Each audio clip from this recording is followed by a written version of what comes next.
سر جو اسرائیل ہے وہ تو گریٹر اسرائیل پر جو ہے وہ اپنے منصوبے کے پر جو ہے وہ کام کر رہا ہے، اس نے ایک نقشہ بھی جاری کر دیا ہے. تو اب امریکہ کی جانب سے یہ جو ٹرمپ کی جانب سے اعلان ہوا ہے کہ وہ غزہ پر قبضہ کریں گے، تو کیا وہ گریٹر اسرائیل کے منصوبے کے سہولت کار بننے جا رہے ہیں؟ جی میں تو اس سے آگے بات کر رہا تھا، وہ یہ تو چھوڑے مسلمان ملکوں کو، جی عرب ملکوں کو، مسلم دنیا کو، سمجھ لیں کچھ نہیں کر سکتے. میں ایک چیز اور پوچھ رہا ہوں، جو یورپ کے ممالک ہیں جنہوں نے ایکسیپٹ کیا ہوا ہے اسٹیٹ آف پیلسٹائن کو، وہ کیا کریں گے؟ پھر آپ مجھے پوچھ رہے ہیں کہ جی یہ کیا ایکسیپٹ، میرے حساب سے ایکسیپٹ نہیں ہوگا یہ. اس کی وجہ یہ ہے کہ اتنی مشکلات ہیں کہ یا تو پریزیڈنٹ ٹرمپ کو واقعی اندازہ ہی نہیں، یا وہ سمجھ رہے ہیں کہ شاید میں اس سے ڈرا دھمکا کے کوئی ایسا سلوشن لاؤں گا جو کہ ایکسیپٹیبل وہ نہیں ہوگا. اس کی وجہ اگر آپ دیکھ لیں پچھلے 100 سال کی تاریخ، وہ ساری جو اس میں آپ یو این کا ریزولوشن، پہلا یو این 48 67، پھر 73 ایجپٹ اسرائیلی وار، پھر اوسلو، کیمپ ڈیوڈ، جو اس کو فالو کرتے رہے ہیں، ساری گیم یہ رہی ہے کہ کتنی زمین ان دو قوموں کو ملنی ہے. یہ کیسے ممکن ہے کہ قوم وہاں سے بے دخل ہو جائے؟ اور وہ اصلی ایشو ہی ریفیوجیز کا ہے جس کی وجہ سے فلسطین کا ایشو زندہ ہے. یہ ممکن ہے کہ آپ نکال دیں سارے فلسطینیوں کو اور یہ مسئلہ ڈیڈ ہو جائے؟ اس کو میں ممکنات ہی میں نہیں سمجھتا. اچھا قصوری صاحب، ایک اور میں اس وقت کا فائدہ اٹھاتے ہوئے، you have been coming across with the great statesmen in your professional جو آپ کی ڈیوٹیز تھیں. یہ کیسی دنیا ہے؟ آپ بڑے بڑے لوگوں سے ملے ہیں. میں گارڈین کو کوٹ کر رہا ہوں، ویسے بھی یہ کوئی خبر نہیں ہے. وہ لکھتا ہے کہ نتان یاہو پر رشوت ستانی کے الزامات ہیں اور بریچ آف ٹرسٹ ہے اور اس نے رشوت قبول کیا، اور جناب قبلہ جو ہیں پریزیڈنٹ ٹرمپ صاحب 34 کاؤنٹس پہ ہی از اے کانوکٹ. کیا آپ نے تاریخ یا حالیہ تاریخ 100 سال میں دیکھا ہے کہ اس کماش کے لوگ اتنی طاقتور پوزیشنز پر چلے جائیں؟ Do the world must be scared of them sir? جی ورلڈ از اسکیئرڈ. اس کی وجہ یہ ہے کہ ایک یہ غلط لوگ کہتے ہیں کہ جی یہ جو ورلڈ آرڈر بنا ہے 1915 کی جنگ، پہلی world war, second world war سے سبق سیکھ کے نہیں. یہ تو 400-500 سال کی تاریخ پہ محیط ہے. جو ویسٹفیلیا کی ٹریٹی تھی شاید 1648 میں تھی، اس سے پہلے یورپ میں 30 سالہ جنگ ہوئی تھی. یہ سارے جو اصول بنائے گئے ہیں جس پہ انٹرنیشنل لا بعد میں ڈیولپ ہوا ہے، وہ اس بنیاد پر ہوا ہے کہ لوگوں نے ہر چیز کر کے دیکھ لی اور اس نتیجے پہ پہنچے کہ سوورن ایکوالٹی آف نیشنز. یہ جو 300-400 سال کی تاریخ ہے، فرگیٹ یہ جو پچھلے 2 ورلڈ وارز ہیں، ورلڈ وار 1 کی غلطیوں سے ورلڈ وار 2 میں یونائٹڈ جنرل اسمبلی کی غلطیوں سے یونائٹڈ نیشنز بنائی گئی. یونائٹڈ نیشنز بھی کمزوریاں سامنے آئیں، لیکن ایک ماننا پڑے گا کہ یونائٹڈ نیشنز کا ایک پازیٹیو اسپیکٹ ہے. ریلیف ایجنسیز ان کی ہیں ریفیوجیز کی، ورلڈ ہیلتھ آرگنائزیشن ہے، بہت انہوں نے کام کیا ہے. تو ورلڈ ہیلتھ آرگنائزیشن اور کلائمیٹ اکارڈ میں بھی ان کا ایک رول رہا ہے. پھر جہاں ظلم ہوتا ہے وہاں یونائٹڈ نیشنز کے سیکرٹری جنرل تو بولتے ہیں نا، اور کو اور بولے نہ بولے. ایک ایسا جگہ ہے جہاں بین الاقوامی برادری کی اکثریت کی رائے آتی ہے، یعنی جنرل اسمبلی میں ریپیٹڈلی اسرائیل کو کنڈیم کیا گیا ہے. سیکورٹی کاؤنسل کا تو ایک اس قسم کا سسٹم ہے کہ جب تک پانچوں ویٹو پاس اگری نہ کریں تو ہر چیز وہاں فلاپ ہو جاتی ہے. تو یونائٹڈ نیشنز بھی بن کے انہوں نے دیکھ لیا کیا یہ ہر چیز ILO، WHO، Paris climate accord, ہر چیز کو ختم کر کے اب یونائٹڈ نیشنز کو ختم کرنے جا رہے ہیں. تو مجھے نہیں سمجھ آ رہا کہ یورپ کے ممالک کیسے یہ مان جائیں گے. مسلمان دنیا کو تو چھوڑ دینا آپ. آسٹریلیا کے پرائم منسٹر کا بیان ریکارڈ پہ آ گیا ہے، یعنی فرسٹ نان مسلم کنٹری جو میں کہہ رہا ہوں نا، جس کا ویسٹرن ورلڈ سے آیا ہے. انہوں نے کہا یہ بڑا دھکا لگا ہے ان کا بیان سن کے. تو یہ ایسا انہوں نے بیان دیا ہے جو میری دانست میں قابل عمل ہے نہیں. اچھا قابل عمل نہیں ہے، لیکن میں پھر جو میرا اوریجنل سوال تھا، کل جو بیان دیا گیا ہے اس میں ایک اور تھریٹ کیا گیا ہے، ایران کو بھی تھریٹ کیا گیا ہے. میں آپ سے رہنمائی چاہوں گا کہ ایران کو تھریٹ کیا گیا کہ ایران اگر ایٹمی اثاثوں پر سمجھوتا کر لیتا ہے تو ٹھیک ہے، ورنہ ایران پر جو ہے وہ حملہ کیا جائے گا. کیا آپ سمجھتے ہیں کہ ایران سمجھوتا کر لے گا یا حملے کے لیے تیار ہوگا، حملے کو جو ہے برداشت کرنے کے لیے یا مقابلہ کرنے کے لیے؟ بلکہ میں یہ کہوں گا اس سلسلے میں کم سے کم ان کی پالیسی بائیڈن کی پالیسی سے بہتر ہے. حالانکہ پہلے انہوں نے آ کے سیبوٹاج کر دیا JCPOA جو پہلا اگریمنٹ ہوا تھا ایران کے ساتھ، P5+ جرمنی اسے کہا جاتا ہے، وہ اگریمنٹ تو انہوں نے سیبوٹاج کیا تھا.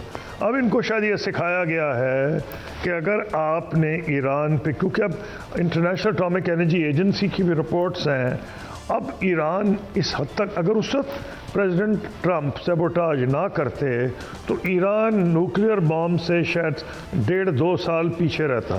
اب کیونکہ انہوں نے سیبوٹاج کر دیا، اب ان کے پاس اتنی ہیکسا فلورائڈ گیس ہے، اتنا انرچڈ یورینیم ہے کہ وہ کچھ ہفتوں یا مہینوں میں ایٹم بم بنا سکتے ہیں. اور اگر انہوں نے ان پہ حملہ کیا تو ان کی جو نالج ان کی عقل میں آ گئی ہے، جو ان کی دانست میں آ گئی ہے، وہ نالج نہیں چھینی جا سکتی. 1-2 سال اور پیچھے دھکیل دیں گے، لیکن دنیا کو بہت بڑے خطرے سے، اور امریکہ کے اس علاقے میں بہت جو ان کے انٹرسٹ ہیں ڈیمیج ہو جائیں گے. قصوری صاحب میں معافی چاہتا ہوں، مجھے ایک کوئک بریک لینی ہے. کوئک بریک میں ایک سوال آپ کے لیے چھوڑے جا رہا ہوں، اور وہ یہ ہے جو میں نے یہ سوال کیا تھا اور بائیڈن نے بھی جاتے جاتے یہ کہا تھا کہ جی یہ اولیگارکس جو ہیں انہوں نے قبضہ کر، بگ بزنس کا اقتدار تو ہمیشہ ہی رہا ہے، مگر یہ جو لوگ آئے ہیں یہ بلینئر بھی ہیں، یہ کاروبار بھی دھندا بھی کرتے ہیں اور ریاست کا دھندا بھی. کیا یہ کوالٹیٹیو جو چینج آئی ہے، کیا اس کی وجہ سے یہ ساری ارریسپانسبل بیانات اور حرکتیں ہو رہی ہیں؟ ایک بریک کے بعد، کوئک بریک کے بعد حاضر ہو رہے ہیں، ہمارے ساتھ رہیے.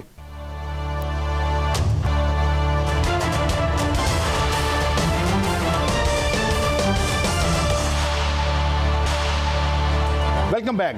جی قصوری صاحب، جس طرح بائیڈن نے کہا کہ دس از این اولیگارکی، کیا ہم اس کو ویسٹ میں لبرل ڈیموکریسی کا فیلیور یا زوال بھی سمجھیں؟ جناب قصوری صاحب. جی ہاں، بالکل سمجھنا چاہیے. اس کی ایک وجہ یہ ہے کہ جو سارا نظام ہے ڈیموکریسی کا وہ عدم برداشت نہیں، برداشت پر مبنی ہے، نمبر 1.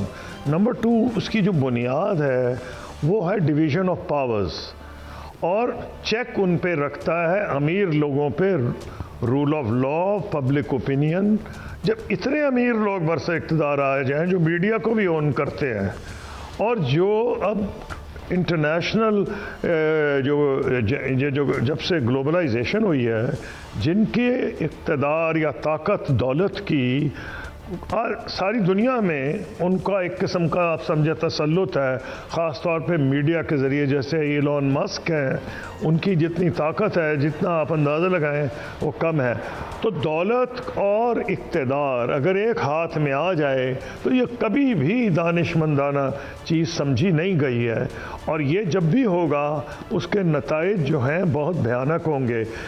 یہ تو ٹھیک ہے، کیپٹلزم اس بنیاد پر بیسڈ ہے کہ چاہے کو غریب ہو، امیر ہو، اگر وہ دولت کماتا ہے اپنی ایفرٹ سے تو اس کو آپ سمجھتے ہیں کہ اس نے نیشنل ویلتھ کو اور نیشنل ویل بینگ میں اس نے رول ادا کیا. لیکن آپ کو یہ طاقت نہیں دیتے کہ جب آپ نے یہ اتنی دولت کما لی ہے، اب قانون سازی آپ ایسی کریں جو آپ کی اپنی دولت کو پریزرو کرنے کے لیے کمپٹیشن ایلیمنیٹ کر دے. اسی لیے کیپٹلزم کا ایک بہت اہم عنصر ہے جسے ہم کہتے ہیں یہ جو کمپٹیشن کمیشن.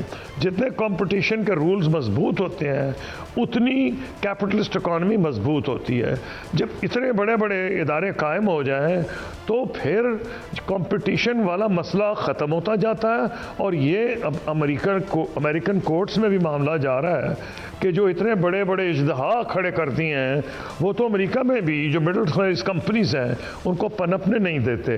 تو یہ جو پریزیڈنٹ بائیڈن نے کہا تھا، میں سمجھتا ہوں اس میں کچھ یہ بیان مبنی بر حقیقت ہے. حالانکہ ان کے اپنے دور میں جو انہوں نے خاص طور پہ غزہ کے سلسلے میں غلطیاں ہیں یا ظلم ان سے سرزد ہوئے ہیں وہ اگر آپ نظر انداز کر دیں، پھر بھی مجھے یہ ماننا پڑے گا کہ اس بیان میں ان کی میں ایگری کروں گا کہ جب آپ اتنے بڑے بڑے ساہوکاروں کو دولت کے ساتھ ساتھ قانون سازی، پالیسی سازی بھی کر دیں تو اس میں تو کیپٹلزم بھی فیل کر جائے گا۔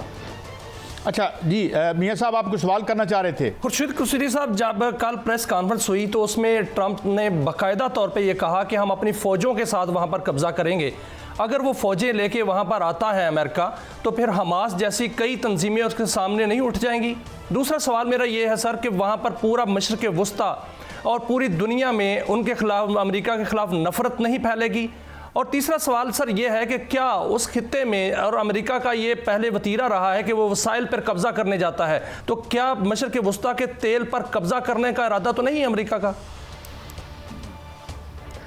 نہیں، میری بات یہ ہے امریکہ جہاں تک تیل کا تعلق ہے ان کے پاس اپنا زیادہ اتنا تیل ہے کہ وہ کوشش کر رہے ہیں کہ ان کی طاقت توڑ دیں اوپیک کنٹریز کی اور روس کی۔ ان کو سب سے زیادہ تکلیف روس کی ہے کہ اس جنگ کے اندر جو روس کو بلکہ فائدہ ہو گیا بجائے نقصان ہونے کے، کیونکہ اوپیک پلس کا وہ ممبر ہے، اور امریکہ تھریٹن یہ کر رہا ہے کہ میں تیل اتنا زیادہ پیدا کروں گا کہ پرائس آف آئل گرا دوں۔ وہ ایک دوسری چیز ہے۔